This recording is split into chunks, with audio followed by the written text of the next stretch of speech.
Hey, everybody. Welcome to our Military Monday for October. Today's October 24th. My name is Bob Wheeler with ClearedJobs.Net, and we're going live here to talk to some talent acquisition folks. We do this about once a month to talk to talent acquisition people in the government contracting spaces to get a good feel for how military veterans or people who are transitioning can kind of navigate those job spaces a little bit better. Like I said, Bob Wheeler, ClearedJobs.Net. We're going to be going for about 30 minutes here. So if you're with us, welcome. Feel free to make some comments down in the comment section. Let us know, who you are, where you're at. You getting out of the military soon, or you already out? That kind of stuff is always helpful for us. But today I'm going to introduce. So we've got a great guest from Leidos, Alex Verhulst. Alex, you want to say hello? Yeah. Hello, everybody. Thanks very much for having me today, Bob. Very happy to be here and talk a little bit about my role with Leidos and just kind of some good best practices for those veteran job seekers out there. Yeah, you've been at Leidos for a long time too, right? I know we've worked together on a couple of occasions, but it's been for a few years now. You've been at Leidos for how long? I've been with the company for over 10 years. Yeah. So, Yeah, and and you're go ahead. I was going to say, I've been in this role, gosh, the last over 7 years. Yeah, so this is your official title even on LinkedIn right there. It says your talent acquisition military program manager. So that means that you're not a recruiter. You're not well, you're in the recruiting field with talent acquisition folks, but you're not responsible for specific jobs. You're more of a kind of an outreach. Can you tell us more about that role and what it is, how it helps the military folks? Just what is it? Yeah, of course. So, Leidos is a pretty large company, and I think we'll get to that in a few minutes here. But we're a worldwide government contractor. We have about 44,000 total employees, over $13 billion in annual revenue. So, being that we're a pretty large company, although, we were certainly invested in the veteran community even before we grew to our current size. But, we're fortunate enough to be able to have a military veteran program called Operation MVP that sits within talent acquisition or recruiting, the corporate side of talent acquisition. So basically, kind of my role as it relates to veteran candidates and military spouse candidates is to help provide sort of point of contact, intermediary, and also help our recruiters and our hiring managers when they have hiring needs and openings where they're particularly looking to promote those within the veteran and military spouse communities. So there's other things that I manage and partnerships and things like that, and certainly get to a lot of different events. But as it relates to those veteran job seekers and candidates, we're really designed to help provide support both internally here to our managers and recruiters, and then externally to the candidates, to really help provide you, as somebody who's interested in Leidos, right? Some helpful guidance and kind of navigating how to apply and get reviewed. But in general, just I always have found that just giving some general kind of advice and best practices is whether it's here at Leidos or any company, really is something that is important, especially in the modern job market, just because it can be kind of daunting and overwhelming if you're just now starting, your job search, or maybe you've been out and you've worked in various capacities post-military career, but now you're looking to look again at new roles and stuff like that. It can be somewhat challenging and a little overwhelming. So try to provide what advice I can. Yeah, and what's really cool too is I noticed that you more than once already have mentioned military spouses too, which is just that's I think that's pretty cool that it's obviously the way you wove that in there into your answers more than once. That's obviously a pretty significant part of your position too. It's a formal, I guess, a formal part of your job as well. Thought that was pretty cool. Yeah. Something we were talking about, Alex, and you had mentioned it. We do these Military Mondays, and we like to bring good advice for military, job seekers or transitioning folks that kind of goes across the board. But not every job's not every job hunt goes the same way depending on the company. Sometimes there's a big difference between big companies and small companies. In that regard, Leidos is definitely a big company. You guys are in the big company spaces. I mean, you've got thousands of jobs just on our site. There's thousands of job postings on the ClearedJobs.Net site that are out there for cleared positions. So when we talk about that, a big company means a big career site with all of those jobs listed. I mean, what kind of challenges does that face, and what kind of tips can you offer to transitioning folks when it comes to looking at all those myriads of positions that are available at Leidos? Yeah, so right to that point, because we're a large company and we have a career site that's pretty well integrated. There's a lot of positions posted there, but there's also a lot of tools you can use to kind of help help filter and adjust your search.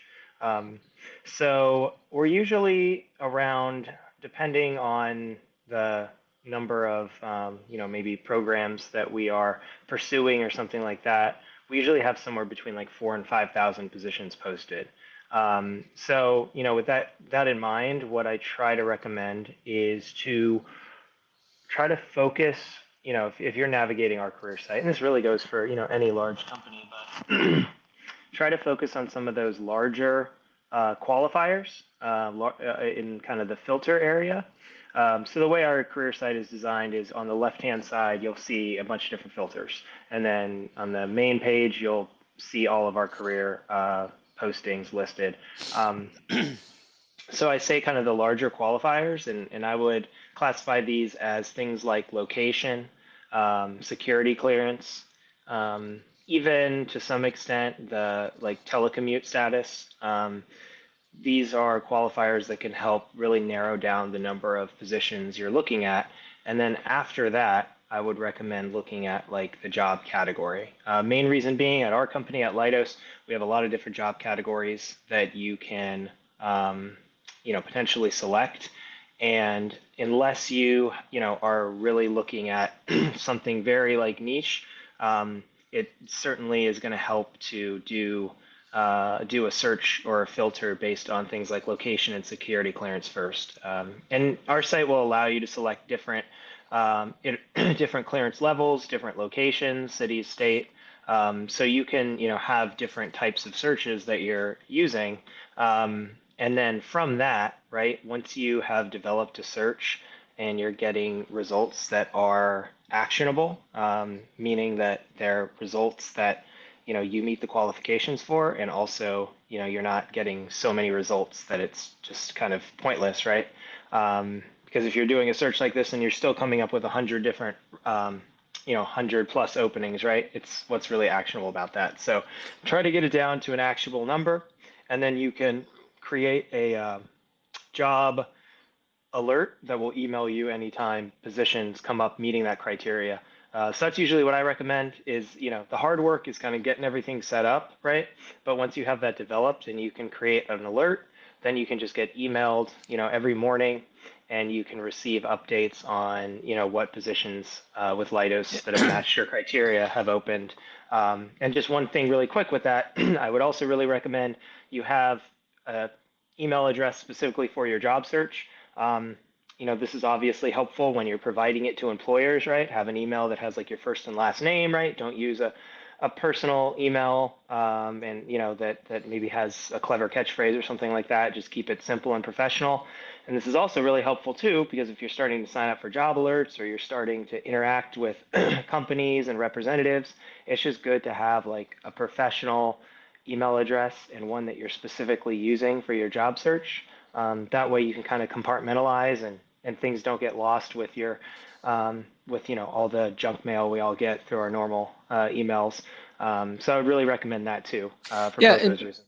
One of the things that we had talked about last week when we were doing our pre-call, Alex, too, was sometimes people mistake action for progress, and you'd mentioned like really trying to narrow down because it really can be a detriment. You said to just decide to apply to 50 jobs at Leidos in one day, right? I mean that's not necessarily a smart move to try to kind of just spray and pray, right? Yeah, absolutely. But then Um, once now we're going to kind of go into once we've kind of found a job. You had used a phrase last week too called navigating the job description. So we've we've used those filters. We found jobs that, with manageable things. But now once you look at the job itself, now is this is another a whole nother piece of the puzzle, or another step, right? To actually looking at a specific job description. Yeah, absolutely. So my recommendation when, I mean, a lot of this, you have to caveat a lot of this with it. It just everyone's circumstance is different and unique, right? So what I'm giving you is kind of what I would consider like a best practices that work for the largest number of people and the majority of the time. But certainly, if you're looking at a very specific skill sets and things like that, um, you know, that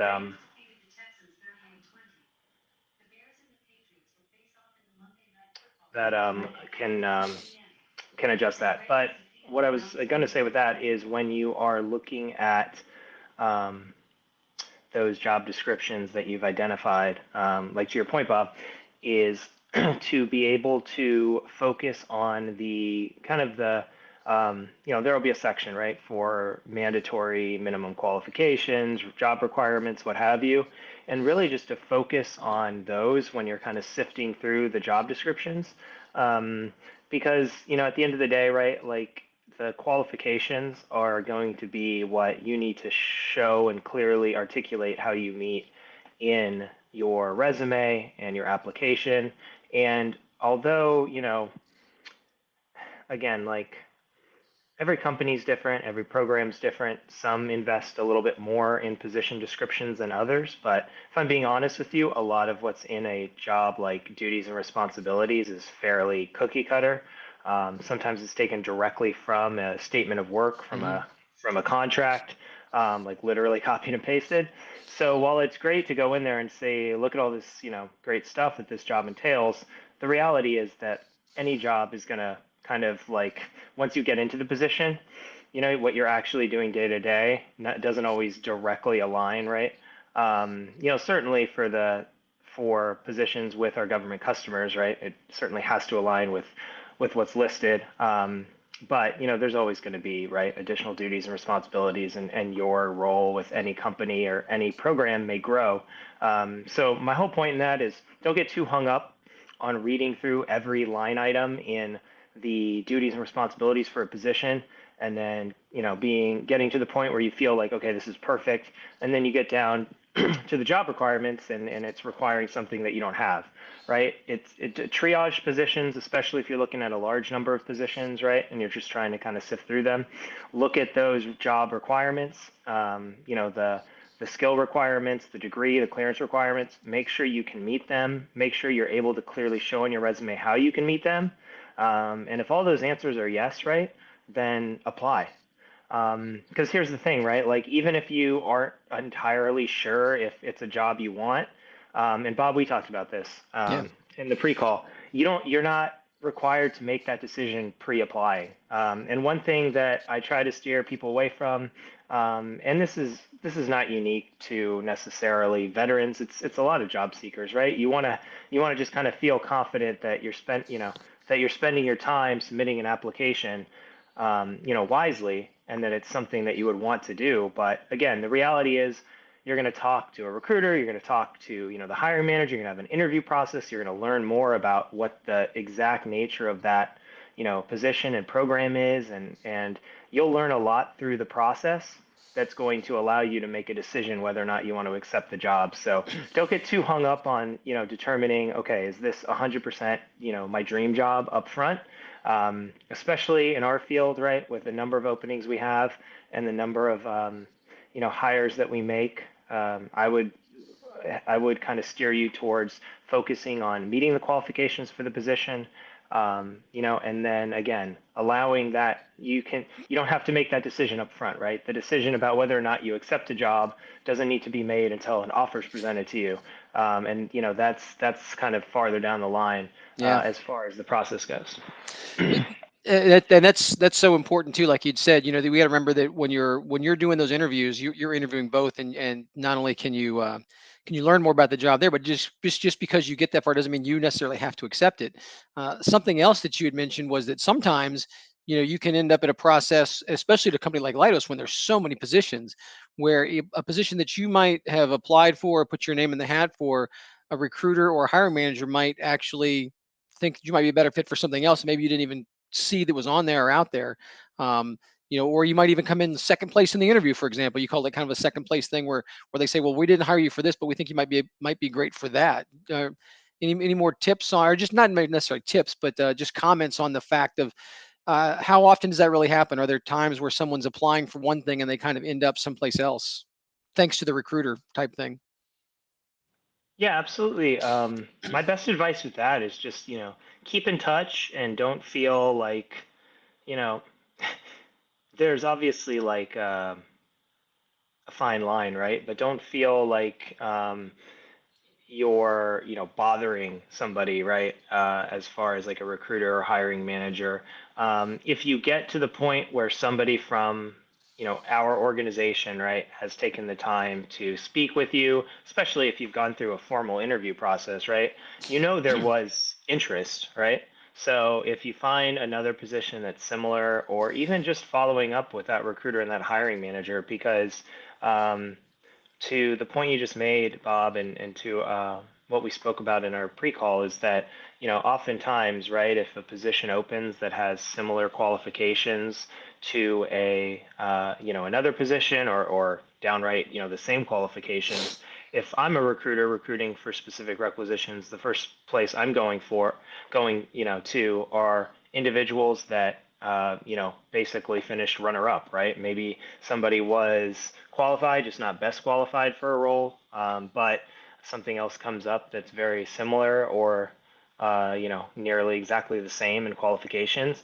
I'm going to go to that person, first, because it's going to make my job easier. If they're interested and I already know they met the quals to the other position and the manager was interested, that's something that's going to make my job as a recruiter easier. And what you can do as a as a candidate is just keep in touch, follow up. If you find a position that you can tell is on the same program, and that you already interviewed for, then just reach out to those points of contact. If you got to an interview, have a reach out to the hiring manager, reach out to the recruiter, and let them know, right? Because sometimes you can help them, you can help the internal, right, Leidos recruiter or manager. You can help them kind of make their job easier by just kind of presenting yourself at the right time, and I, that can kind of help facilitate I think getting that's something calls that, back in. what you were bringing up there too, Alex. I think it's so important to remember, like you said, that if you get to an interview, and even if you get to the interview stage, but then you aren't selected for the position, or you're not offered the position, there's a reason you got that far. There's an adage in recruiting that you don't interview people unless they're qualified. You basically would think to yourself, if I interview five people, then honestly, any one of these five could conceivably do the job. So, understanding that there's a difference between somebody, if you've just sent applications in and you got nothing but the polite, you don't meet the qualifications, versus if the longer you go on with that process, the more you're meeting with recruiters and maybe even hiring managers, you are developing a relationship with the company. And as you're moving through things, and maybe even moving through your career, it can be good to maintain that as part of your network. Definitely. That's a point I always try to make just about the interview process in general, is that, it's the hard part really in navigating the job market is to get to that interview process, because, you're talking about, being one of hundreds to probably being one of, maybe 5 to 8 people, maybe even less depending on the position, right? That are getting, formally interviewed for a position. So if you've gotten to the interview part of the process, right, the hard part is done, right? You meet the qualifications, because the company wouldn't be calling you in if you didn't. So now it's just a matter of, deciding if that position is the best fit for you, and also, just sort of, showing how you're the best possible fit for the position.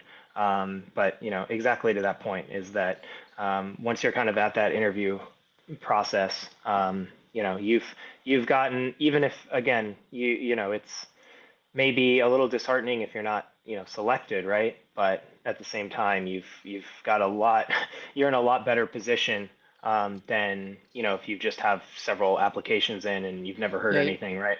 Now you're So now yeah. you're now you're now you're Bob Wheeler, you're Alex Verhulst. You're not just a resume, you're a real person, as far Right, as the exactly. Yeah. organization goes.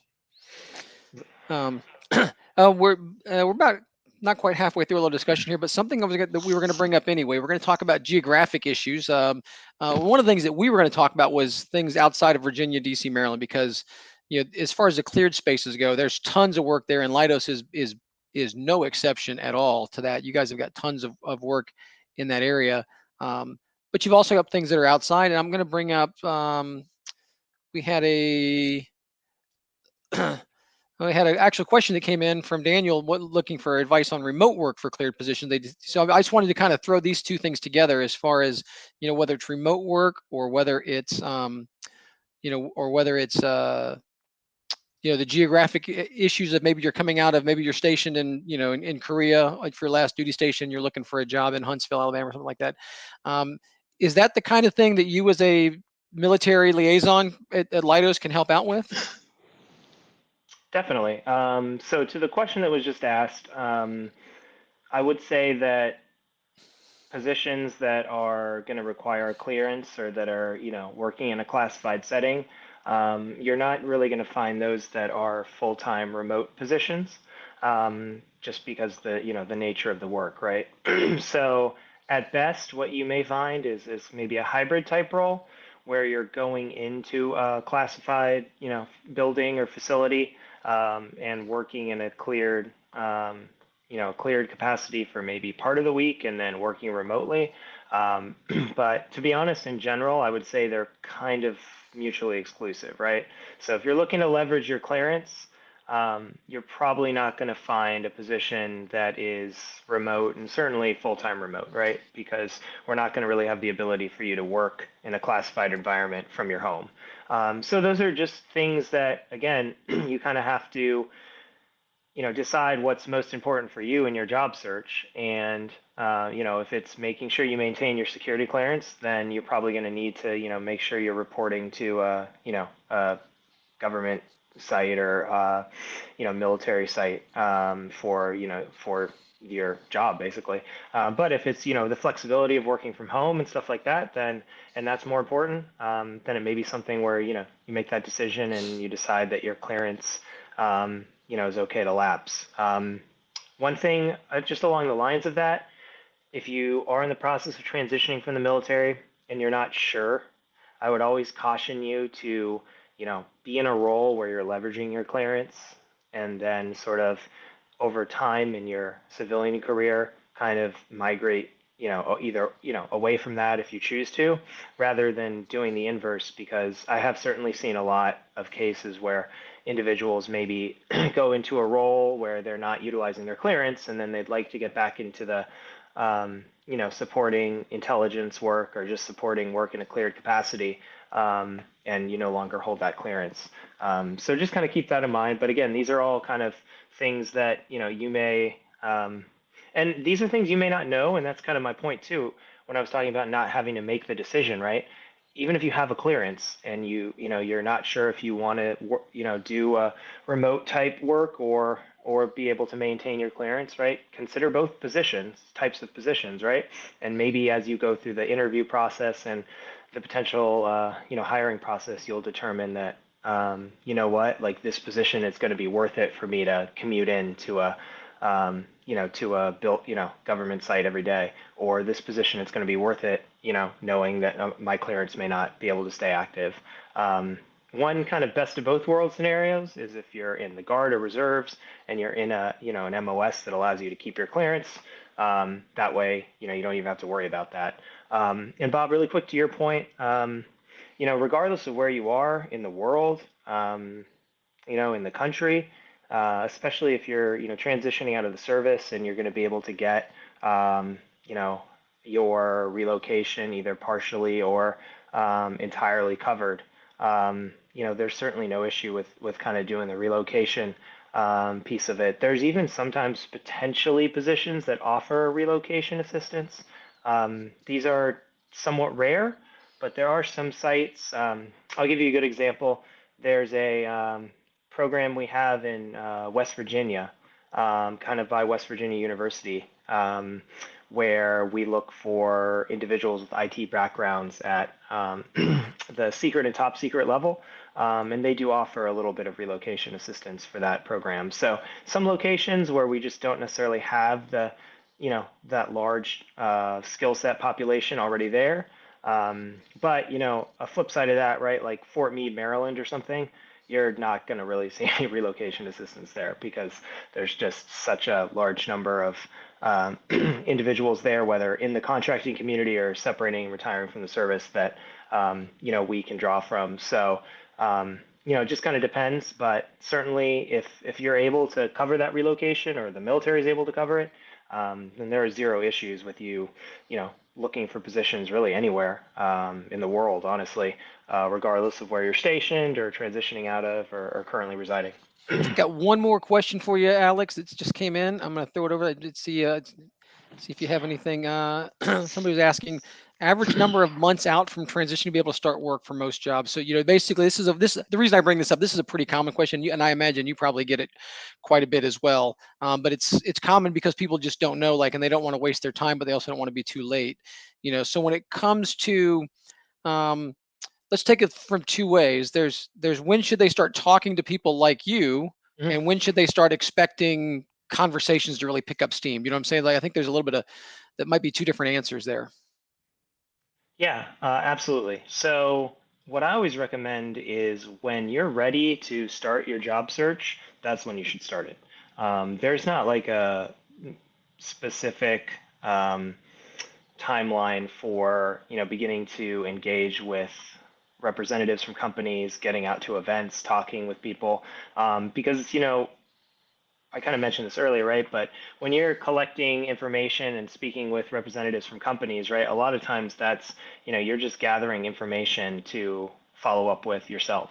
Um, if you're actively applying for positions and it's something where, that's a position that, we're actively trying to fill on a government contract, yeah, we're probably going to want to fill that in, 30 to 45 days because, it's basically, we're losing potential revenue every, day that position is not open.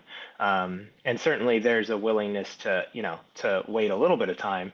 So I think that 2 month is probably a pretty good barometer for those type of positions. But that being said, is that there, that's the case for some positions. But again, there are um, different types of programs and different types of positions that you know may that maybe we are looking to fill more long term and things like that, or we're just looking to kind of pipeline. And if you try to kind of like time it and you wait, you miss out on a lot of that because if you try to just time it to, okay, I'm going to really start applying once I'm inside 2 months, then you've really missed out on being considered for any of those like pipelining or future opportunities. And you're really limiting yourself just to what we or a company needs to hire for like immediately. So I would recommend to, once you're ready, once you have a resume prepared, once you're ready to start marketing yourself, at the very least, get out there and start speaking with employers and representatives.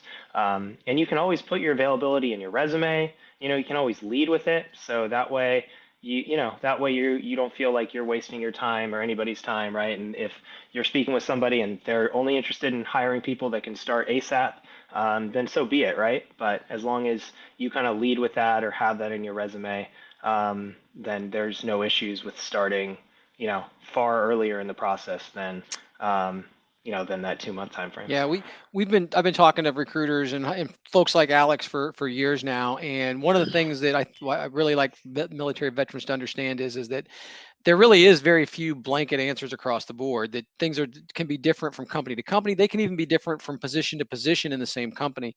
So what Alex is talking about is like it's never too early to start talking to people is really really important. If you're looking to talk to some people, I will say that with all my commercials out there, we've got if you've got a CI or a full scope polygraph, if you're a counter intel or full scope poly clearance, we've got an in-person job fair coming up on November 3rd in Tyson's Corner, Virginia.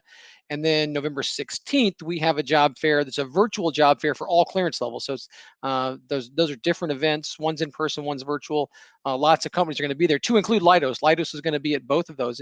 And going to these types of events, especially or even early, is a great way to start asking some of those questions that we had brought up.